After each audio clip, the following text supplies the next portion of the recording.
Hello dear students, welcome to online classes by Ornet Didwana. A very good morning to all of you.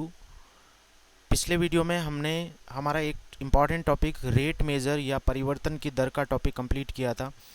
हमने exercise का discussion भी किया, exercise में important questions भी discuss कर लिए थे। आज के इस शॉर्ट वीडियो में मैं आपको 3 इम्पॉर्टेंट क्वेश्चन जो है वो रेट मेज़र के और सॉल्व करके बताऊंगा। तीनों ही क्वेश्चन जो है वो अपने सब्जेक्टिव एग्ज़ाम के लिए एक्स्ट्रा क्वेश्चंस की कैटेगरी में आप जो है वो इनको रख सकते हैं और काफ़ी इंपॉर्टेंट क्वेश्चन है। तीनों ही क्वेश्चन से आपको कुछ नया सीखने को मिलेगा। तो चलिए शुरू करते हैं आज के इस वीडियो को। स्क्रीन पर आप पहला क्वेश्चन देख रहे हैं कि एक बेलन की त्रिज्या बढ़ने की दर, हिंदी और इंग्लिश दोनों लैंग्वेज में आज क्वेश्चन को मैंने लिखा है यहाँ पर। तो बढ़ने की दर 2 मीटर पर सेकेंड है, ठीक है, और ऊंचाई जो है वो 3 मीटर पर सेकंड की दर से जो है वो बढ़ रही है। तो बेलन के आयतन में परिवर्तन की दर जो है वो अपने को ज्ञात करनी है, जबकि क्वेश्चन में ये दे रखा है कि जो त्रिज्या है वो 3 मीटर है और ऊंचाई जो है वो 5 मीटर है। ये क्वेश्चन में आपको गिवन इन्फॉर्मेशन है। तो चलिए देखते हैं इस क्वेश्चन को कैसे सॉल्व किया जाए। दो इंपॉर्टेंट चीज़ें आपको दे रखी है वो हमने हाईलाइट कर दिया है। फर्स्ट जो है वो त्रिज्या बढ़ने की दर 2 मीटर पर सेकंड और ऊंचाई बढ़ने की दर 3 मीटर पर सेकंड है।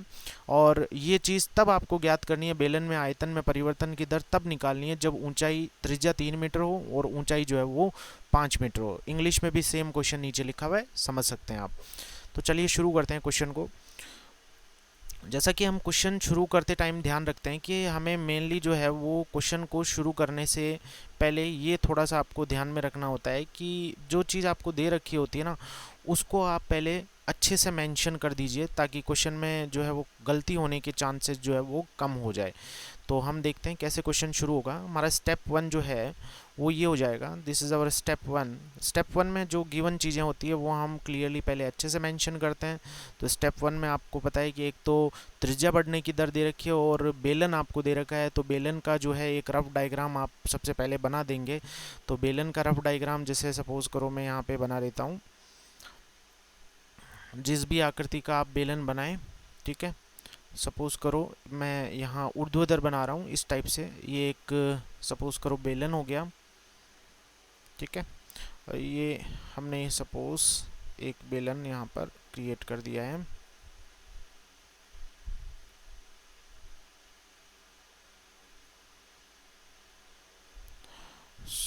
ये स्टूडेंट्स आप देख सकते हैं कि एक बेलन यहाँ पर हमने बना दिया है और इस बेलन के लिए कुछ जो चीज़ें हैं वो आपको दे रखी है। एक तो इसकी त्रिज्या जो है वो हम अज्यूम कर लेते हैं कि सपोज़ करो ये इसकी त्रिज्या यहाँ से यहाँ तक है, इसको आर कंसिडर कर लेते हैं।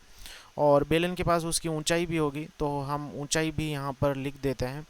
ऊंचाई जो है वो यहाँ पर एच हो जाएगी, ठीक है। ये इसकी ऊंचाई यहाँ से यहाँ तक एच अज्यूम कर लेते हैं। और साथ साथ में ये बेलन की आकृति यहाँ पर भी इसी प्रकार से है, ठीक है। नीचे भी सेम ये रेडियस यहाँ होगी। तो ये हमने एक तरीके से डायग्राम, रफ डायग्राम यहाँ पर बना दिया है। अब त्रिज्या बढ़ने की दर जो है ये क्वेश्चन में गिवन है D R upon D T. जैसे मैं बता रहा हूँ क्वेश्चन आपको सेम उसी पैटर्न से सॉल्व करना है। D R upon D T 2 metre पर सेकेंड है, ये उसने त्रिज्या बढ़ने की दर दे रखी है। और ऊंचाई बढ़ने की दर जो है वो D H upon D T, ये भी उसने क्वेश्चन में दे रखा है। क्वेश्चन में कितना है ये 3 मीटर पर सेकेंड। ये दो इन्फॉर्मेशन आपको क्वेश्चन में गिवन है। वो आपसे वॉल्यूम में चेंज पूछता है, मतलब V D V upon D T पूछता है। वो आपसे कब पूछता है, जब आर जो है वो 3 मीटर हो और एच जो है वो 5 मीटर हो। ये हैबिट आपकी होनी चाहिए फर्स्ट स्टेप में क्वेश्चन को इस टाइप से रीराइट करने की। तो स्टेप 1 हमारा कंप्लीट होता है। स्टेप 2 में हमें हमारी कैलकुलेशन स्टार्ट करनी है। तो without wasting our time we are proceeding to the step 2। Step 2 में आपको बताया कि वॉल्यूम जो होता है वो सिलेंडर का वो पाई आर स्क्वायर एच होने वाला है, ठीक है। ये वॉल्यूम होता है सिलेंडर का, बेलन का जो आयतन होता है v is equals to pi R square H. हमें बताया कि हमें इसका डिफरेंशिएशन करना है क्योंकि D V upon D T वो पूछता है आपसे। तो D V upon D T यहाँ से आसानी से आप निकाल सकते हैं। D V upon D T is equals to, और पाई तो कांस्टेंट है तो ये बाहर रह जाएगा। आर स्क्वायर एच का करना है तो आर स्क्वायर तो बाहर रह गया, एच का हो गया D H upon D T. Similarly अब h को बाहर छोड़ दीजिए और आर स्क्वायर का करेंगे तो 2r, और r का खुद का हो गया D R upon D T. ये आप सारी इन्फॉर्मेशन यहाँ लिख देंगे, किसी भी स्टूडेंट को कोई डाउट नहीं होगा। अब जो इन्फॉर्मेशन आपके पास है उनको देखिए। एक तो h का वैल्यू आपको क्वेश्चन में दे रखा है, एक D H upon D T भी है और D R upon D T भी है और आर स्क्वायर भी है। सारी वैल्यूज़ आपको क्वेश्चन में गिवन है। तो हम एक काम करते हैं कि ये वैल्यूज़ जो है वो स्टेप थर्ड में पुट कर देते हैं। हमने डिफरेंशिएशन कर लिया है तो स्टेप थर्ड में हम डायरेक्टली वैल्यू पुट करेंगे। तो अब आप लोग आराम से कर लेंगे कि D B upon D T जो है whenever r is equals to कितना है क्वेश्चन में 3 और सिमिलरली h जो है वो 5 है, तो उस सिचुएशन में आप इसका वैल्यू निकालेंगे तो पाई और सारी वैल्यूज़ आपके पास है। आर स्क्वायर करना है 9 into D H upon D T तो वो 3 हो जाएगा, प्लस में h और 2 एच आर है तो 2 इंटू एच इंटू आर तो 2 इंटू 5 इंटू 3 हो गया और D R upon D T put करना है तो वो 2 हो जाएगा। मैं कोशिश करूँगा कि कोई कैलकुलेशन यदि मिस्टेक नहीं होती यहाँ पे।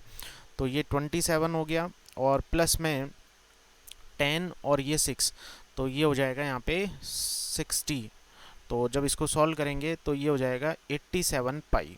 ठीक है, इकाई क्या लिखेंगे इसकी, ऊपर तो आयतन है, वॉल्यूम है, तो इसका मतलब सेंटीमीटर नहीं है, यहाँ मीटर है तो मीटर क्यूब पर सेकंड। समय जो है वो यहाँ सेकंड में लिया गया है क्वेश्चन में, तो मैं यहाँ पर समय जो है वो सेकंड में यूज़ कर रहा हूँ। ठीक है, जस्ट ए मिनट, क्वेश्चन ऊपर चला गया। तो ये जो है अपना सेंटीमीटर क्यूब पर सेकंड, ये अपना आंसर हो जाएगा। आई थिंक सभी स्टूडेंट को क्लियर हो गया होगा, ये किसी भी बच्चे को कोई डाउट नहीं होगा। This is the complete solution for this question. So this was our first question. Similarly एक क्वेश्चन और देखते हैं, वो भी थोड़ा सा डिफरेंट कैटेगरी का क्वेश्चन है। ये तो हालांकि हमने अपने सिलेबस की बुक में 2-3 क्वेश्चन ऐसे दे रखे हैं, तो वही मैंने आपको जो वो यहाँ डिस्कस करके बताए हैं। सिमिलरली जो सेकंड क्वेश्चन है वो और देख लेते हैं। क्वेश्चन नंबर 2 जो है वो स्क्रीन पर आप देख पा रहे हैं, थोड़ा सा मैं जूम कर देता हूँ ताकि क्वेश्चन विजिबल हो जाए आपको। So this is your question number 2। ठीक है, एक बढ़ते हुए आयत का क्षेत्रफल। आपको एक आयत का क्षेत्रफल दे रखा है, मैं हिंदी में बोल रहा हूँ और इंग्लिश वाले जो है वो लोग नीचे देख सकते हैं, क्वेश्चन सेम इंग्लिश में गिवन है। एक बढ़ते हुए आयत का क्षेत्रफल 48 सेंटीमीटर स्क्वायर पर सेकेंड है। मतलब ये इंपॉर्टेंट जानकारी होगी कि आयत का जो क्षेत्रफल है वो इस दर से बढ़ रहा है। साथ में आयत की लंबाई और चौड़ाई जो है वो लंबाई जो है वो चौड़ाई के वर्ग के बराबर है। ओके, लंबाई जो है वो चौड़ाई के वर्ग के बराबर है। तो यदि लंबाई x होती है, चौड़ाई y होती है, तो लंबाई जो होगी वो x is equals to Y square होगी। ठीक है, या आप लंबाई l लेते हैं, चौड़ाई b लेते हैं, तो l is equals to B square होगा। क्वेश्चन में बोल रहा है लंबाई में परिवर्तन की दर ज्ञात करें, जबकि चौड़ाई 4.5 सेंटीमीटर यहाँ पर आपको गिवन है। तो बहुत सिंपल सा आपको प्रोसीजर फॉलो करना है, कुछ भी नहीं करना क्वेश्चन में। देख लेते हैं क्वेश्चन कैसे सॉल्व होगा। ठीक है, एक आयत आपको बोल रहा है क्वेश्चन में। ठीक है, पहले क्या करेंगे हम लोग, आयत जो है वो ड्रॉ कर लेते हैं। स्टेप 1 अपना क्या होगा, डायग्राम ड्रॉ करना है। कोशिश ये करनी है कि स्टेप 1 में हम डायग्राम ड्रॉ करें। ठीक है, कभी कभी डायग्राम से भी क्वेश्चन जो है वो इजीली सॉल्व हो जाता है और क्वेश्चन दिखने में बहुत डेंजर लगता है, लेकिन डायग्राम यदि उसका हम प्रॉपर्ली ड्रॉ कर लेते हैं ना तो क्वेश्चन जो है वो इजीली हमारा सॉल्व हो जाता है। तो एक ये आयत हमने ड्रॉ कर लिया है यहाँ पर। ठीक है, अब जो चीज़ दे रखी है वो देख लीजिए कि आयत की लंबाई कुछ अज्यूम कर लेते हैं, एल ले लेता हूँ मैं यहाँ पे लंबाई जो है आयत की। ठीक है, यहाँ से यहाँ तक की, और चौड़ाई जो है वो सपोज बी ले लेता हूँ। ये लंबाई और चौड़ाई हमने आयत की कंसिडर कर लिया। अब क्या करना है स्टूडेंट्स यहाँ पे कि जैसे ही आपको आयत की लंबाई और चौड़ाई ये मिल जाती है तो जो चीज़ आपको गिवन है उसको लिखने की कोशिश करें। क्वेश्चन में पहली लाइन ये दे रखी है क्षेत्रफल में परिवर्तन। इट मीन्स व्हाट कि क्षेत्रफल जो है वो ए होता है, तो क्षेत्रफल में परिवर्तन D A upon D T question में दे रखा है 48 सेंटीमीटर स्क्वायर पर सेकेंड। ये उसने पहली इंफॉर्मेशन दे रखी है। सेकंड चीज़ और दे रखी है कि द लंबाई जो है वो आयत की वो चौड़ाई के वर्ग के बराबर है। लंबाई इज़ एल एंड चौड़ाई इज़ बी, तो इसका मतलब लंबाई जो है वो चौड़ाई के वर्ग के बराबर है, तो L is equals to B square. ये भी इंफॉर्मेशन हमें यहाँ पे गिवन है। अब आपको पूछता है कि लंबाई में परिवर्तन की दर ज्ञात करनी है। It means you have to find dl upon dt at the time at the instant when the चौड़ाई is 4.5 सेंटीमीटर, यानी जब उसकी चौड़ाई है b जो चौड़ाई है वो कितनी है 4.5 सेंटीमीटर है, तो आपको इसका वैल्यू चेक करना है। तो बहुत सिंपल सी जो है वो अपन ने इन्फॉर्मेशन पहले लिख ली है अच्छे से, और फिर जो है वो हम स्टेप 2 जो है वो स्टार्ट करेंगे। यहाँ पे स्टेप 2 में आपको बताया कि हमारी कैलकुलेशन स्टार्ट होगी फॉर्मूले से, कि जो फार्मूला हमें यूज़ करना है क्वेश्चन में उससे हम पहले स्टार्ट करते हैं। तो क्षेत्रफल की बात है तो आयत का क्षेत्रफल होता है लंबाई इंटू चौड़ाई। अब क्वेश्चन में l is equals to B square दे रखा है, तो हम एक काम करते हैं, क्वेश्चन में वो पूछता है कि चौड़ाई में परिवर्तन, मतलब वो b के बारे में ही पूछ रहा है, तो इसका मतलब क्वेश्चन में वो चौड़ाई में परिवर्तन की दर भी पूछ सकता है, लंबाई में परिवर्तन की दर भी पूछ सकता है। तो यहाँ लंबाई में पूछी गई है, तो इसका मतलब लंबाई का वैल्यू तो हमें रखना पड़ेगा, यहाँ से b का वैल्यू निकालना पड़ेगा। तो b इज इक्वल्स टू यहाँ से कितना हो जाएगा, रूट ऑफ l। यदि वो चौड़ाई में परिवर्तन की दर पूछता तो हम l को हटाते, लेकिन यहाँ वो लंबाई में पूछ रहा है, तो इसका मतलब b को हटाना पड़ेगा। और जैसे ही b को हटाते हैं तो ये b is equals to root l हो गया, तो ये बन जाएगा l रूट l। और जैसे इसको सॉल्व किया जाए तो l टू द पावर 3/2 ये इसका वैल्यू हो जाएगा। तो a is equals to l to the power 3/2, ये हमने इसका एरिया लंबाई के पदों में निकाल लिया। अब क्वेश्चन में वो बोलता है कि dl अपॉन dt, इसका मतलब सीधी सी बात है कि यहाँ डिफरेंशिएशन करना पड़ेगा, तो अगली लाइन में मैं डिफरेंशिएशन कर दे रहा हूँ। तो d upon dt is equals to, इसका डिफरेंशिएशन आप करेंगे तो 3/2 बाहर आ गया, और l to the power 3/2 minus 1। जैसे इसको सिंप्लीफाई करेंगे तो ये बन जाएगा 3/2 और l टू द पावर 1/2, ये इसका वैल्यू हो गया। अच्छा, l का डिफरेंशिएशन और होगा, आप इसको मिस मत करना, dl अपॉन dt। तो मैं यहाँ लिख देता हूँ dl अपॉन dt, जल्दीबाजी में ये मिस कर जाते हैं हम लोग, सीधा ये किया और dl अपॉन dt का फैक्टर भूल जाते हैं, लेकिन आपको भूलना नहीं है। तो इट मीन्स यहाँ से थोड़ा सा सिंप्लीफाई करके लिख देते हैं कि dA upon dt is nothing just 3/2 और l टू द पावर 1/2 और dl अपॉन dt, ये आपके पास इसका वैल्यू आ गया। अब जस्ट आपको स्टेप थर्ड में पता है कि वैल्यूज़ पुट करनी होती है हमें। हमारा थर्ड स्टेप जो होता है वो वैल्यू पुट करने वाला स्टेप होता है, आंसर लिखने वाला स्टेप होता है। तो हम लोग क्या करेंगे, dA अपॉन dt 48 दे रखा है, ठीक है, तो 48 यूज़ कर लेते हैं। अच्छा, एक चीज़ और नोटिस कर लिया करें कि इकाइयाँ जो है वो सबकी सेम होनी चाहिए, यूनिट सेम होनी चाहिए, मतलब सेंटीमीटर स्क्वायर है तो हर जगह सेंटीमीटर ही होना चाहिए। क्वेश्चन में थोड़ा सा आप जल्दीबाजी में क्या यहाँ मीटर दे दिया जाता है और हम उसको नोटिस नहीं करते हैं, तो वहाँ थोड़ी सी प्रॉब्लम हो जाती है हमें, तो इस चीज़ को थोड़ा सा आप ध्यान रखें।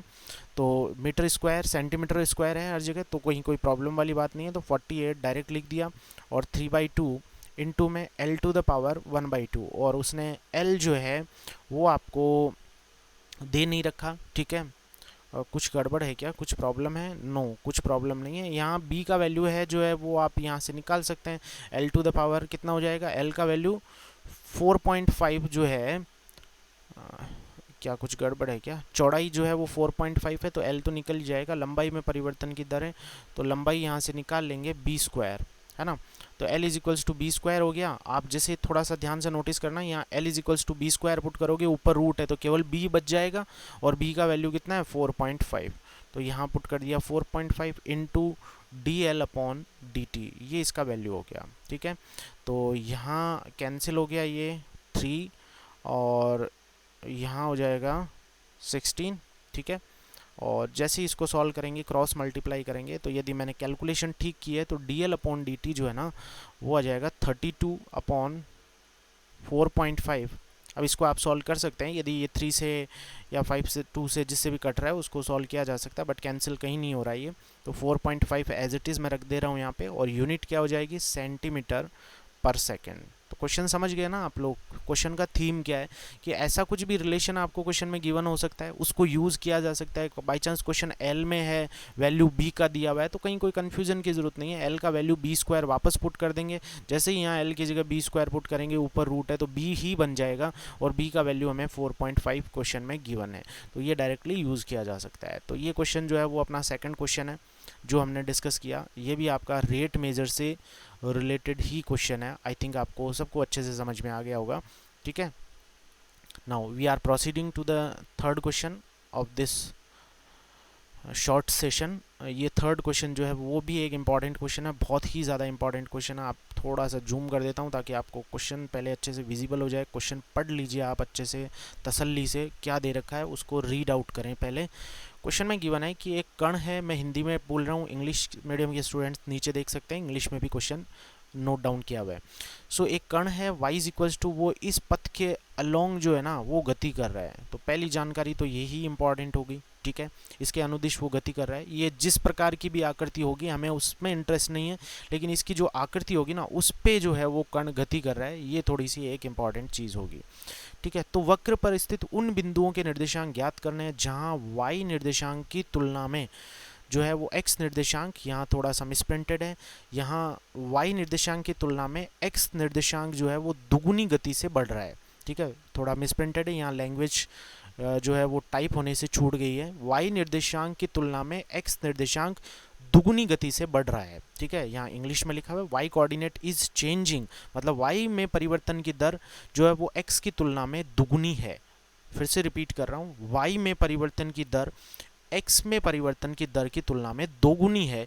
ये आपको इन्फॉर्मेशन क्वेश्चन में गिवन है। ठीक है, तो आप आई थिंक आपने क्वेश्चन जो है वो अच्छे से रीड आउट कर लिया होगा। क्वेश्चन आपने यदि अच्छे से रीड आउट कर लिया है तो अब हमारा काम बचता है क्वेश्चन को समझने का। ठीक है, इसको कैसे हमें रिप्रेजेंट करना है वो चीज़ अब हमें सीखनी होगी। तो चलिए शुरू करते हैं क्वेश्चन को, कैसे इस क्वेश्चन को जो है वो हमें सॉल्व करना है। तो एक एक लैंग्वेज जो है वो अच्छे से एलोबरेट करते हुए हम लोग जो है वो इसको नोट डाउन करना स्टार्ट करते हैं। जैसा कि आपको पता है कि स्टेप 1 जो अपना होगा, स्टेप 1 में हम कुछ भी नहीं करते, कोशिश करते हैं कि एक रफ डायग्राम बना दें और साथ साथ में जो है वो गिवन इन्फॉर्मेशन को लिख दें। तो रफ डायग्राम मैं बना देता हूँ। ठीक है हमें पता नहीं है कि y इज इक्वल्स टू इसका ग्राफ कैसा है, बट हम एक रफ डायग्राम तो बना ही सकते हैं, इसमें तो कोई दिक्कत ही नहीं है। ठीक है, हमें एग्जैक्ट डायग्राम तो नहीं बनाना है, हमें रफ डायग्राम बनाना है। तो रफ डायग्राम में कहीं कोई इशू नहीं है। ये जो भी आकृति होगी, मैं कुछ भी उठपटांग ऐसे बना देता हूँ कि ये जो भी आकृति होगी कुछ इस टाइप की होगी। ये अपना एक्स एक्स है, ये अपना वाई एक्स है, और ये आकृति जो है ना, इस पर ये कण गति कर रहा है ना, इस पथ पर गति कर रहा है। ये जैसी भी आकृति होगी हमें उसमें मतलब नहीं है। हमें पता है कि इसकी जो इक्वेशन है ना, y is equals to 2/3 x cube और प्लस 1 होगी। ठीक है, ये इक्वेशन आपको गिवन है। तो पहली इन्फॉर्मेशन तो हमने बहुत अच्छे से मेंशन कर दी है। अब एक चीज़ उसने दे रखी है, बहुत इंपॉर्टेंट चीज़ दे रखी है कि y में जो बच्चों चेंज हो रहा है ना, y में चेंज क्या होता है, dy/dt, है ना। उसने ये नहीं बोला है कि y में x के सापेक्ष चेंज हो रहा है। तो हम मान के चलेंगे कि y में गतिमान है यदि कण, तो किसी भी कण की या किसी भी वस्तु की, ऑब्जेक्ट की यदि पोजीशन चेंज होती है तो इसका मतलब वो यदि गति कर रहा है तो वो गति समय के सापेक्ष ही करेगा। तो dy/dt हो गया। ठीक है, इन जनरल यदि अपन लेके चलें तो dy/dt ये y में परिवर्तन की दर है जो कि दुगुनी है किस में परिवर्तन की तुलना में, x में परिवर्तन की तुलना में। इसका मतलब dx/dt की तुलना में ये चीज़ डबल है। ये चीज़ आपको समझ में आनी चाहिए। ये चीज़ बहुत इंपॉर्टेंट जो है वो अपने को गिवन इंफॉर्मेशन है। आई थिंक आपको सबको समझ में आ गया होगा। यहाँ जो है वो dt से dt कट जाएगा, dx को आप बटे में ले आओ तो dy/dx, ये अपॉन में आ गया dx, तो जस्ट यहाँ से आपको मिलेगा 2। मतलब क्वेश्चन में कुछ और इन्फॉर्मेशन गिवन थी और हमने उससे कुछ अलग चीज़ निकाली, क्योंकि टाइम के बारे में क्वेश्चन में बात नहीं की गई है, लेकिन टाइम को रेस्पेक्ट मानना पड़ेगा, क्योंकि जो पार्टिकल है, कण है, वो उस पथ पर जो गति कर रहा है, मूव कर रहा है, वो विथ रेस्पेक्ट टू टाइम ही कर रहा है। तो हमें y में change with respect to time लेना होगा और x में चेंज भी विथ रेस्पेक्ट टू टाइम ही लेना होगा। लेकिन ये dt से dt कैंसिल होने के बाद में dy/dx में हमने इसको कन्वर्ट कर लिया है। अब देखिए, यदि dy/dx में कन्वर्ट हो गया है तो हमारा स्टेप 2 में होता है कैलकुलेशन का पार्ट। जो भी इक्वेशन हमारे पास होती है हम उसका डिफरेंशिएशन करते हैं। ये तो हमने निकाला है, कैलकुलेट किया है, तो इसको तो इक्वेशन 1 लगा देते हैं। हमें केवल एक इक्वेशन ये दी हुई थी, तो हम इससे dy/dx निकालने की कोशिश कर लेते हैं। और इससे dy/dx निकालना बड़ा आसान है। 2/3 तो कांस्टेंट है, तो 2/3 कांस्टेंट बाहर रह गया। एक्स क्यूब का डिफरेंशिएशन किया तो 3x² हो जाएगा, 1 का 0 हो गया, 3 से 3 कट हो गया। आप देखेंगे कि यहाँ पर dy/dx जो है वो आपके पास कितना आ जाएगा, dy/dx is equals to 2x² हो जाएगा। ठीक है, तो dy/dx 2x² हो गया। अब आपको बताए कि स्टेप 3 अपना जो होगा वो वैल्यू पुट करने का स्टेप होता है। तो स्टेप 3 में आप वैल्यू पुट कर देंगे। तो स्टेप 3 जो है वो वैल्यू पुट करने का स्टेप है। तो हम dy/dx पहले ही निकाल चुके हैं स्टेप 1 में ही, जो कि हमारे पास 2 था। तो 2 इज इक्वल्स टू 2x² होगा। It means what, x² is equals to 1। ठीक है, तो x² इक्वल्स टू 1 होगा। तो इससे आप देख सकते हैं कि x इज इक्वल्स टू आपके पास +-1 जो हो वो आंसर आएगा। ठीक है, कुछ स्टूडेंट्स यहाँ पर भी मिस्टेक कर देते हैं, x इज इक्वल्स टू +1 ही लेते हैं, तो वो लोग भी ध्यान रखें। कोऑर्डिनेट सिस्टम की बात है, निर्देशांक ज्यामिति की बात है, तो +- दोनों अलग अलग चीज़ें होती है।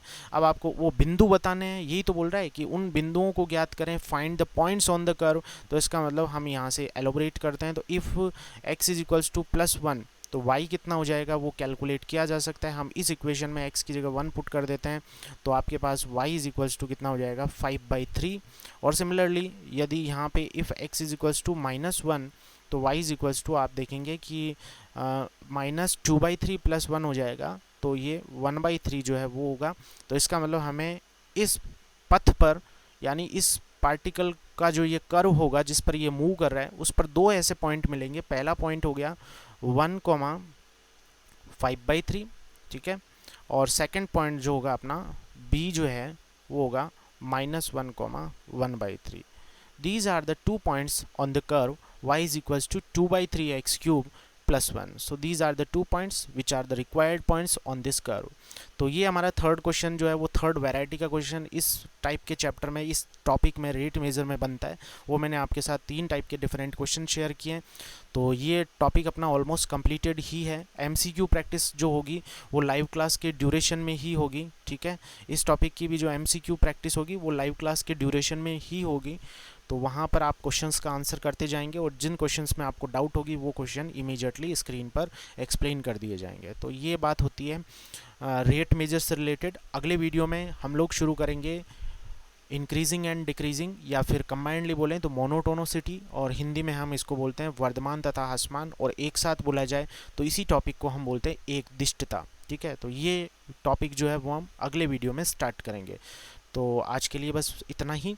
अगले वीडियो में कंटिन्यू करते हैं एक नए टॉपिक के साथ में। तब तक के लिए bye bye, take care, see you again in the next video.